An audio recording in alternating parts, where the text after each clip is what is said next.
La récolte de 375 000 tonnes de blé représente une hausse de 80 000 tonnes par rapport à l'année précédente, dépassant de 20 000 tonnes les besoins nationaux. L'impact de cette hausse se fait sentir sur l'ensemble de la chaîne de valeur. Cela signifie que le problème des importations s'est réduit. En tant que boulanger, nous sommes heureux de pouvoir accéder à du blé produit localement. Cela signifie que davantage de vendeurs souhaitent vendre du pain parce qu'en fait, il y a plus de pain.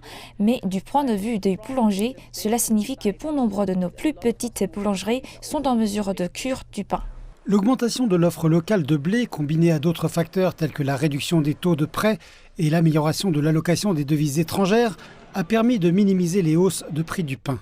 Nous avons également bénéficié d'un soutien important de la part de la Banque centrale, ce qui nous a permis de stabiliser les prix du pain, car nous avons un bien meilleur accès aux devises étrangères et aux carburants que les années précédentes.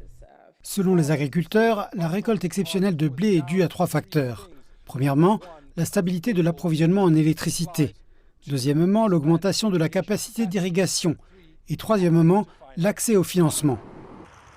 Pour tenter d'atténuer les chocs d'approvisionnement causés par le conflit entre la Russie et l'Ukraine, les principales sources d'importation de blé, le gouvernement zimbabwéen a autorisé des acteurs privés à financer plus d'un tiers de la récolte de 2022. Cependant, certains agriculteurs se plaignent de retard de paiement, un problème qui doit être résolu afin de maintenir la croissance de la production. La réalité sur le terrain est que certains agriculteurs n'ont pas été payés.